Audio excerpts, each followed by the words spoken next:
6 months passed like a held breath. Across the galaxy, humans worked and smiled and said nothing. They packed their belongings in small boxes when no one was watching. They copied their files and organized their notes. They trained their alien co-workers, teaching them just enough to make it look like knowledge was being shared, but not enough for anything to actually work. The departure date was March 15th, 2348. A day like any other. Except that everything would change.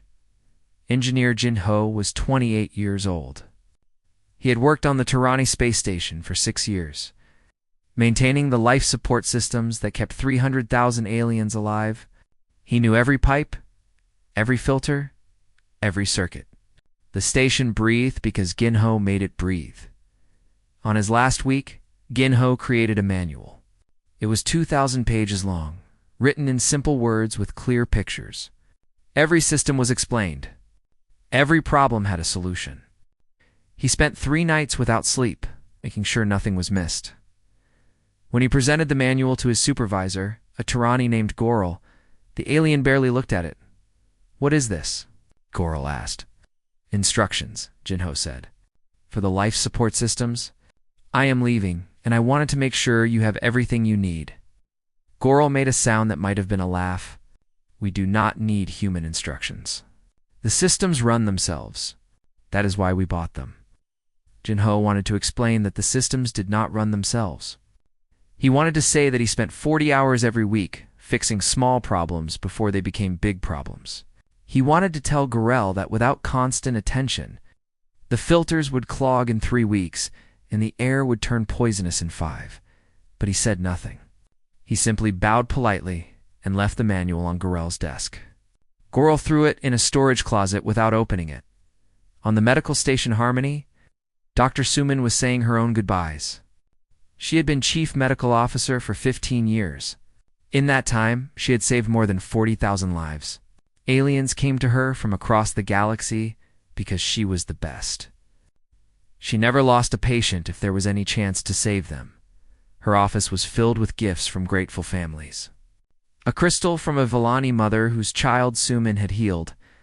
A painting from a Tirani artist who would have died without her care. Photographs and letters and small treasures from dozens of species. Not one of those gifts had come from the council. Not one official thank you. Not one award. On her last night, Suman transferred all patient files to the alien medical staff. She organized everything perfectly: treatment plans, medication schedules, allergy information.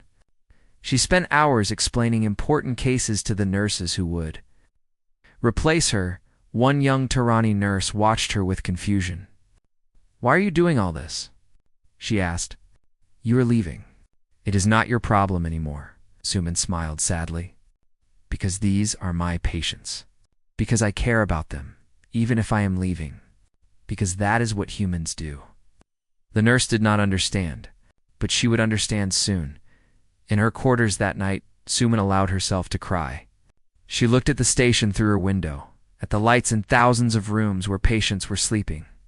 She had given 15 years of her life to this place. She had missed her sister's wedding. She had not seen her parents grow old. She had sacrificed everything to be the best doctor she could be, and they had never even learned to say, "Thank you, Captain." Yuna spent her last days inspecting her fleet. 300 cargo ships responsible for carrying food and medicine to the outer colonies. Her crews were the best in the galaxy. Fast, reliable, never late. Other species called them delivery workers with contempt. They did not understand that without these delivery workers, half the galaxy would starve. On March 14th, Yuna gathered her crews for a final briefing. "Tomorrow, we go home," she said. "No dramatic speeches.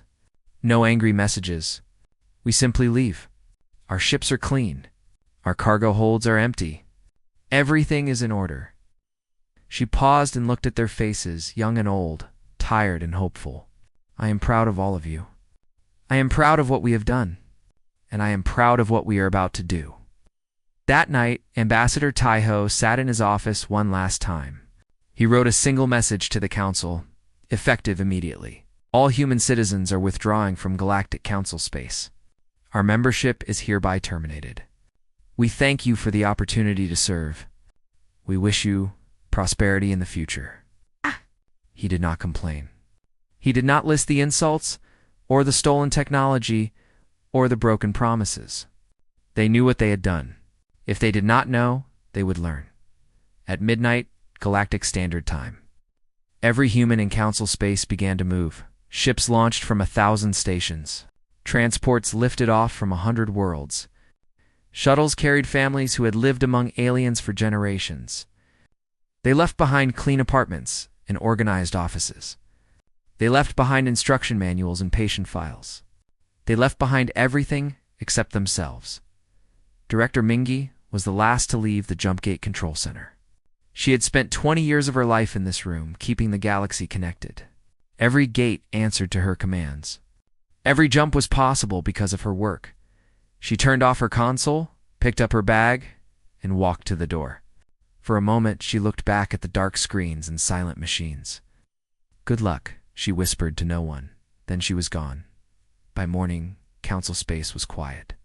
The halls where humans had walked were empty. The rooms where humans had slept were dark. The stations still hummed and the ships still flew, but something was missing. Something important the galaxy did not notice. Not yet.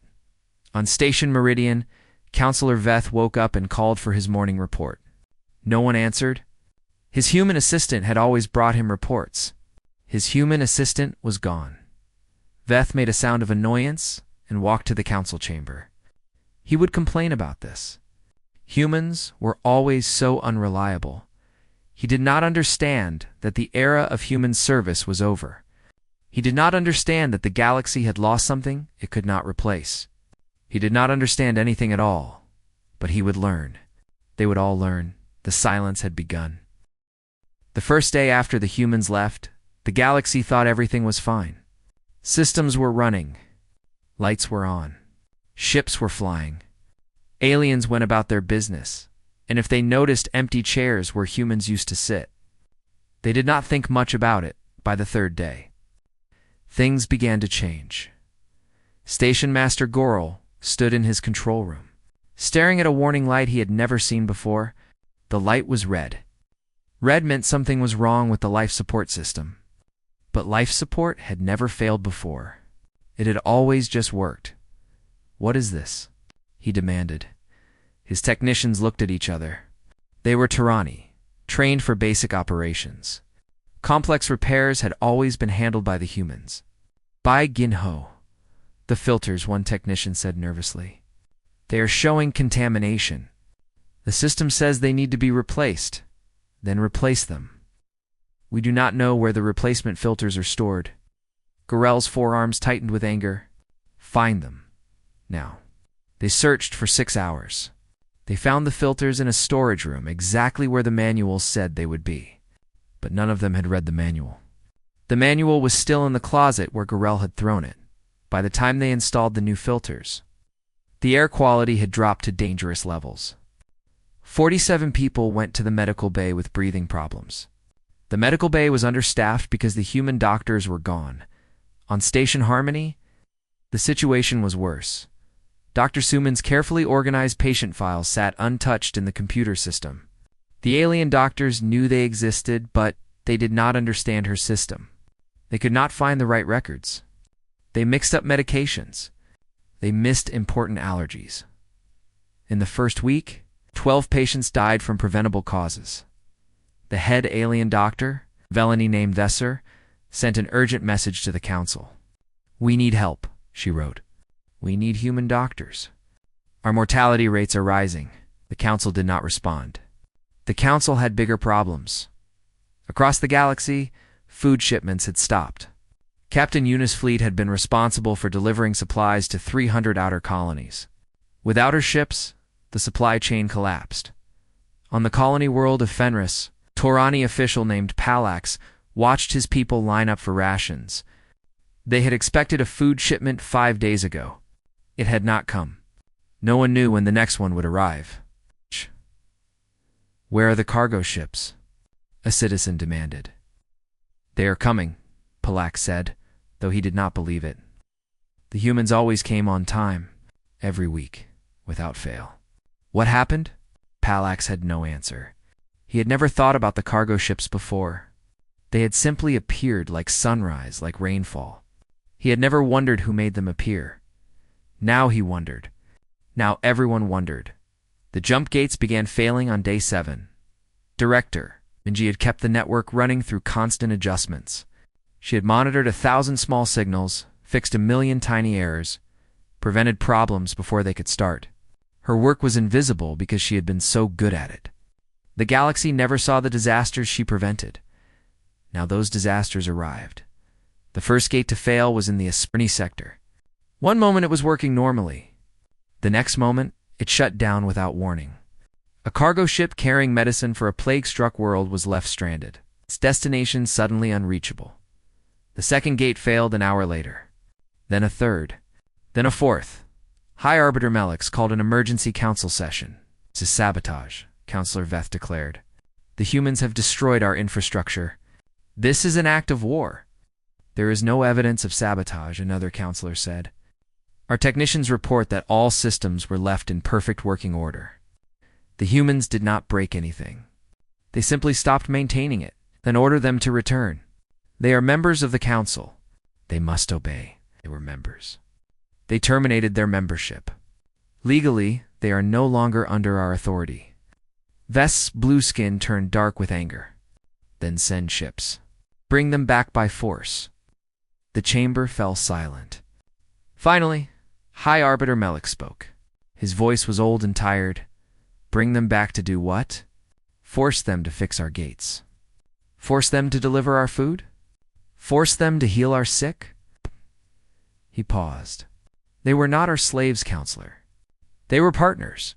We treated them as servants and they left. That was their right. Their right, Veth shouted. What about our rights? We are dying because of them.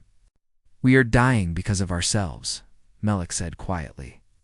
We are dying because we never learned to do what they did. We are dying because we never thought we needed to, across the galaxy. How the collapse continued. Power grids failed because human technicians had been the ones who knew how to fix them. Communication networks went dark because human engineers had designed them and no one else understood the code. Factories stopped because human managers had been running them. Hospitals closed because human doctors had been the only ones qualified to treat certain diseases. Everything the humans had done, everything they had built and maintained and organized, all of it began to fall apart. And still, some aliens did not understand. They're punishing us, Veth said at another council meeting. They are taking revenge. No, said Counselor Thesser, the Villani representative. She had been speaking with Dr. Suman's former staff. She had read the reports. She understood now. They are not punishing us. They are not even thinking about us. They simply left. They went home. They are living their lives without us. She paused. That is not revenge. That is something worse. That is indifference. They stopped caring whether we live or die. The words hung in the air like a death sentence, because she was right. The humans were not watching the galaxy burn. They were not celebrating its collapse. They were simply gone, living their own lives, building their own future. The galaxy had been an afterthought. The galaxy had always been an afterthought, and now the galaxy was paying the price. 1 month after the departure, Ambassador Taiho sat in his new office on Earth. The room was simpler desk, some chairs, a window looking out over green mountains. After 30 years on alien stations, the sight of trees and sky felt like a miracle. His screen lit up with another message from the council. He had received hundreds of them. The first messages had been angry, demanding humanity's immediate return. The later ones had been confused, asking for explanations. The newest ones were desperate, begging for help.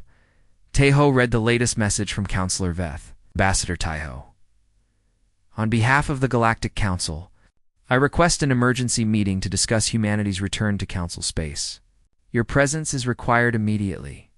The situation is critical. Required. Even now, Veth used words like required.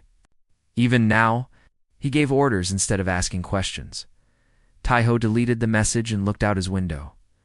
On the colony world of New Sol, Director Minji was building something wonderful. Without the burden of maintaining alien technology, human engineers had time to create their own. New ships, new stations, new jump gates that were faster and more efficient than anything the Council had ever seen. We spent 200 years fixing their problems, Minji told her team. Now we spend our time fixing our own. This is what we should have been doing all along. The human colonies were thriving. Free from council rules and taxes and disrespect, they traded with non-council species peaceful civilizations that the council had ignored because they were too small or too weak to matter. These species were grateful for human technology and paid fairly for human skills. In 1 month, human colonies had grown more prosperous than they had in decades of council membership. But the galaxy beyond human space was dying. The Tirani homeworld was starving. Their agricultural systems, designed by human experts long ago, had failed completely. Crops rotted in the fields because no one knew how to fix the irrigation controls. Food riots erupted in major cities. The government declared emergency rationing. COUNCILLOR.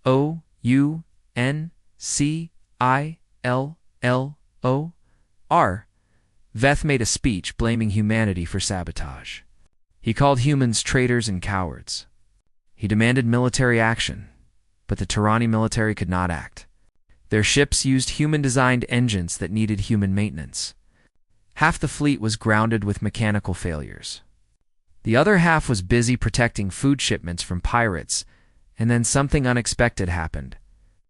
A small Tirani shuttle arrived at the edge of human space. It carried a single passenger, a minor diplomat named Palax. He had no weapons. He brought no demands. He came alone. Ambassador Taiho agreed to meet him. Palax was thin and tired. His blue skin had faded to a pale gray. He looked like someone who had not slept in weeks. "I am not here for the council," Palax said when he entered Taiho's office. "I am here for myself." "I needed to say something." "Then say it," Taiho replied. Palax was silent for a long moment. Then he spoke. 5 years ago, my daughter was sick. She had a disease that Tirani doctors could not cure. We took her to Station Harmony. A human doctor saved her life. Her name was Dr. Suman. Taiho nodded. He knew Suman well. She was living on Earth now, teaching at a medical school. "I never thanked her," Palax continued. "I took my daughter home, and I forgot about the human who saved her. I forgot because humans were always there. Humans always helped. It was like thanking the air for being breathable." He paused. "I was wrong. I am sorry. I am so deeply sorry." For a long time, neither of them spoke. "Why are you telling me this?" Taiho finally asked. "Because someone should. Because my people are starving and dying, and the council is blaming you, and I know that it is our fault. We took everything you gave, and we gave nothing back. We treated you like servants, like tools. We were arrogant and foolish, and now we are paying the price." Palax's voice broke. "I cannot change what my government does. I cannot make the council apologize, but I can apologize for myself. I can say what should have been said long ago." He bowed his head. "Thank you. Thank you for everything. And I am sorry. I am so terribly sorry." Taiho looked at this broken alien, this one honest soul in a galaxy of arrogance, and felt something he had not expected to feel. He felt hope. "Would you like to stay for dinner?" Taiho asked. Palax looked up, surprised. "Dinner? Yes. I think we should talk more. I think you are the first alien who has truly understood what happened, and I think that is worth a meal." That night, they ate together. Taiho's wife, Jisoo, cooked traditional food rice and soup and vegetables from their garden. Palax had never eaten human food before. He said it was the best meal of his life. They talked for hours. Palax explained the situation in council space, the failures, the collapses, the growing chaos. Taiho listened and nodded and said little. "Will you ever come back?" Palax asked at the end of the night. Taiho said simply, "We will never rejoin the council. We will never be servants again." "Then what will you do?" "We will live. We will build. We will trade with those who treat us fairly." Taiho smiled slightly. And perhaps someday, when the Council has learned its lesson, we will be partners instead of tools. But that day is not today. Palax returned to Council space the next day. He carried no promises and no agreements, but he carried something more important. He carried understanding, and in the weeks that followed, other aliens began to arrive. Small delegations from minor species, officials from worlds that had always been kind to humans. They came not to demand, but to ask. Not to order, but to learn. The galaxy was changing. Slowly, painfully, but it was changing. And somewhere in human space, Dr. Suman received a letter. It was from a young Tirani girl she had saved 5 years ago. The letter said simply, "Thank you for my life. I will never forget." Suman read the letter and wept. For the first time since leaving, she wept not from sadness, but from something else. Perhaps she thought there was hope after all. The great chamber of the Galactic Council was filled with light. Thousands of alien representatives sat in their floating seats, arranged in circles that rose toward a ceiling so high it disappeared into darkness. Every species in the galaxy had a voice here. Every species except one, it seemed. Ambassador Taiho stood at the human platform waiting for his turn to speak. He was an old man now with gray hair and tired eyes. He had served humanity in this chamber for 30 years. In all that time, he had learned one simple truth. The galaxy did not respect humans. The Tirani counselor, a tall creature with blue skin and 4 arms, was speaking about a new project. His name was Veth, and he spoke with the confidence of someone who had never been told no. "We will build new jump gates across the outer sectors," Veth announced. "Using the latest gate technology, we will connect 100 new worlds to our trade network." Taiho raised his hand. The gate technology Veth spoke about was human technology. Human engineers had invented it. Human scientists had perfected it. But the Council had taken it, called it shared knowledge, and never paid humanity anything. "Hi, Arbiter," Taiho said, his voice calm. "I wish to speak about the origin of this technology." "Hi, Arbiter Melix." An ancient creature who looked like a floating jellyfish made of gold turned one of his many eyes toward the human platform. "Junior species may submit written comments after the session," he said. "Please remain silent during senior proceedings." Junior species. Humanity had been a junior species for 200 years. They had built the medical systems that saved millions of alien lives. They had designed the ships that carried goods across the galaxy. They had solved problems that other species could not even understand. And still they were junior. Taiho sat down. He did not argue. He never argued anymore. There was no point. After the session, Counselor Veth approached the human platform. He was smiling, but it was not a kind smile. Ambassador Veth said, "You should be grateful. Your little inventions are being used for the good of the galaxy. Is that not what humans want? To be helpful?" Taiho looked at the Tirani for a long moment. "Yes," he said quietly. "We do want to be helpful." That night, Taiho returned to his quarters and sat alone in the dark. He thought about his father, who had also been an ambassador. His father had believed that patience would bring respect. "Show them our value," his father had said. "Eventually they will see." But they never saw. They only took. Taiho activated a secure communication channel. Across the galaxy, faces appeared on his screen. Captain Yuna, commander of the human logistics fleet, her face weathered from years in space. Director Minji, head of the engineering corps, young and brilliant and angry. Dozens of others, doctors, pilots, traders, scientists, all human, all tired. "I called this meeting," Taiho said, "because I need to ask you a question. How much longer can we do this?" The silence that followed was heavy. Then Captain Yuna spoke. "My fleet moves 60% of all food in council space," she said. "Last month, a Tirani inspector told my crew to clean his shoes. When they refused, he reported them for insubordination. 3 of my best officers were fined." Director Minji leaned forward. "My engineers maintain the jump gate network. Every gate. We designed them, we built them, we keep them running. Last week, the council announced they were renaming the system. They are calling it the Tyranny Gate Network now. Our names are being removed from all records. One by one, they shared their stories. Dr. Suman, who ran the largest hospital in council space, had saved the life of a high counselor's child.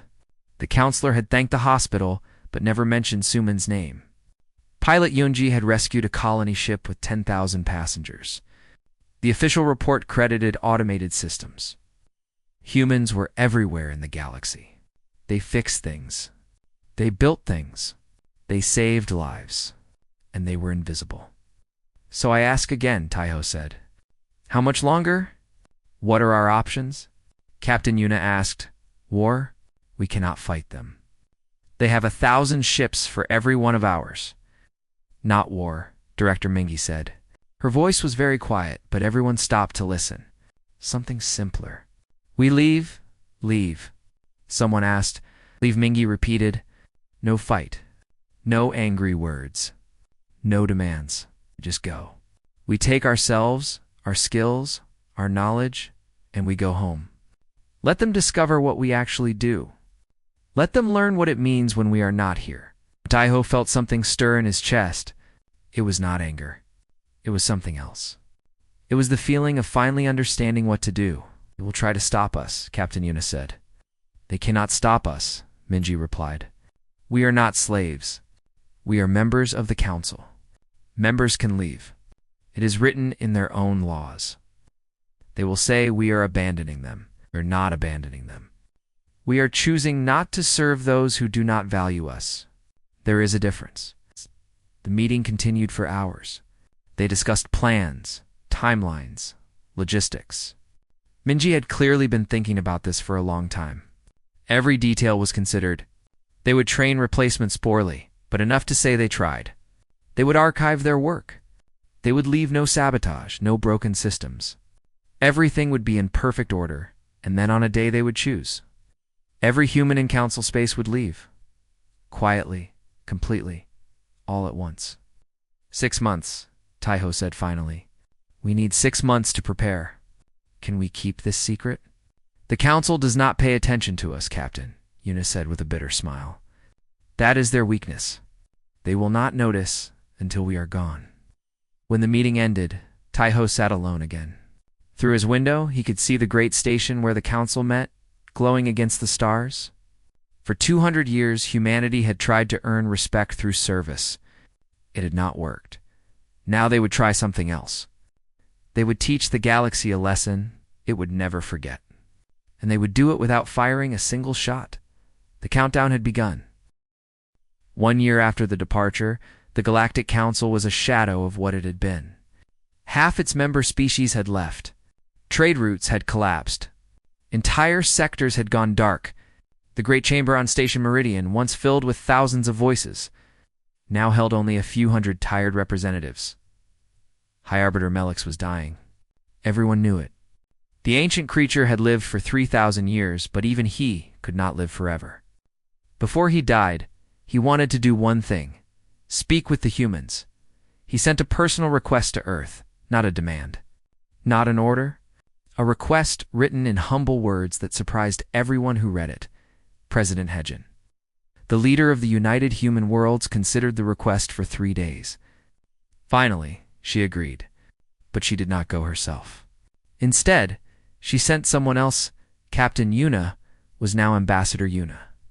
She had traded her fleet for a diplomatic office, her uniform for formal clothes. But her eyes were the same, calm and watchful, seeing everything. She arrived at Station Meridian on a clear morning. The station was different now. Lights flickered in hallways that used to glow steadily. Garbage sat in corners that used to be clean. The air had a strange smell that reminded Yuna of broken filters and poor maintenance. Counselor Veth was waiting for her. He looked older than she remembered. His blue skin hung loose on his bones. His forearms moved slowly, without their former arrogance. Ambassador, he said. Welcome back.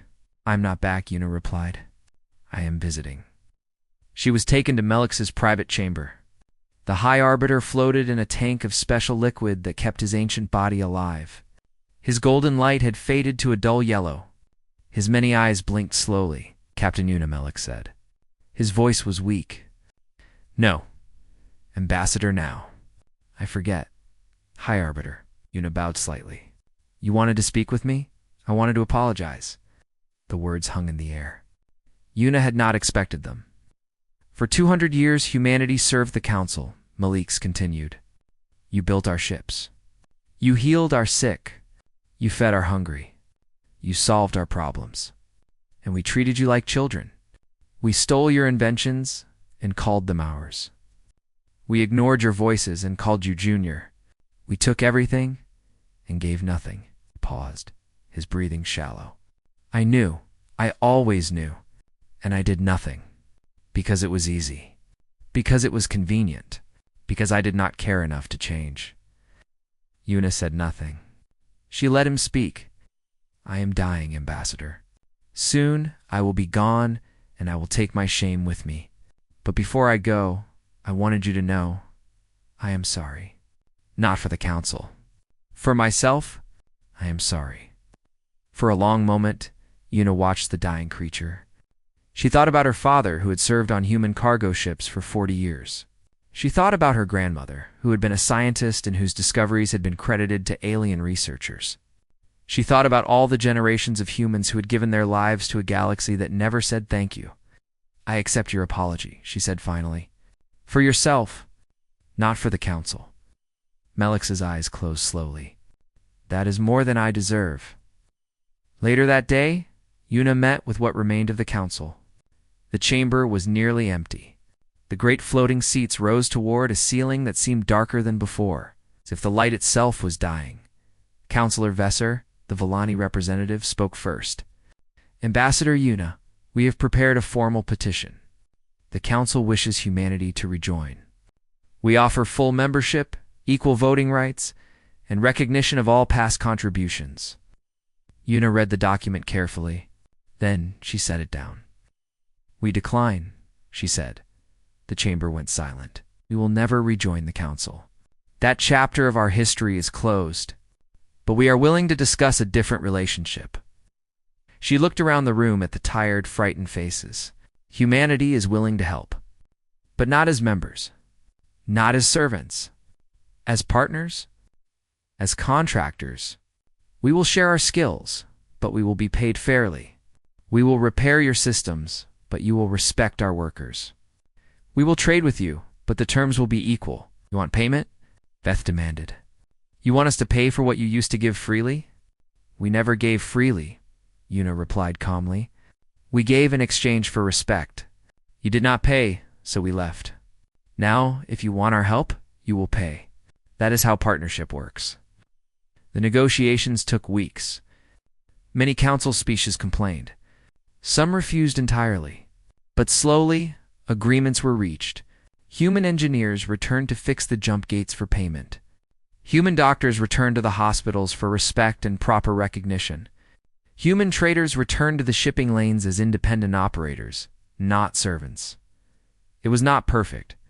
Old habits died hard. Some aliens still looked down on humans. Some humans still carried anger. But it was a beginning. 5 years later, Director Mingy stood on the observation deck of a new human space station. Through the window, she could see ships from a dozen species arriving for a trade conference. Tirani ships. Volani ships. Ships from species that had never joined the Council but had always treated humans fairly. President Hedgens stood beside her. You predicted this, she said. When you proposed leaving, you said they would learn. I hoped they would learn, Mingy corrected. Hoping is not the same as predicting. Do you regret it? The cost? The suffering? Mingy thought about the question. Millions had suffered during the collapse. Some had died. The transition had been painful for everyone. I regret that it was necessary, she said finally. I regret that they forced us to choose between dignity and service, but I do not regret our choice. We showed the galaxy something important. We showed them that respect is not optional. We showed them that dignity has no price, but disrespect has a cost. Below them, the conference was beginning. Representatives from across the galaxy, were gathering to discuss trade and cooperation and the future. Somewhere in that crowd was Palax, now a senior diplomat. Somewhere was Thisser, still working to rebuild her medical systems. Somewhere were the children and grandchildren of those who had lived through the collapse, learning a lesson their parents had learned the hard way. And somewhere, on a small planet called Earth, an old man named Tai-Ho sat in his garden, watching his grandchildren play. He had retired years ago. He had done his part. Now it was time for others to carry on. A young woman ran up to him. His granddaughter, Mina. "Grandfather, I have been accepted to the diplomatic corps," she said excitedly. "I am going to represent humanity to the galaxy." Tai-Ho smiled and took her hand. "Be kind," he said. "Be strong. And never forget who you are." "What if they do not respect us?" she asked. "Then you leave," Tai-Ho replied simply. "You leave with your head high and your dignity intact, because respect is not something you beg for. It is something you demand by knowing your own worth." Mina hugged him and ran off to share her news with others. Tai-Ho sat alone in his garden, the sun warm on his face. He thought about the journey that had brought them here, the insults, the stolen technology, the broken promises, finally, the quiet departure that had changed everything. They had not fought. They had not shouted or complained or begged. They had simply left. And in leaving, they had taught the galaxy a lesson it would never forget. Dignity is not given. It is claimed, and sometimes the loudest statement is silence.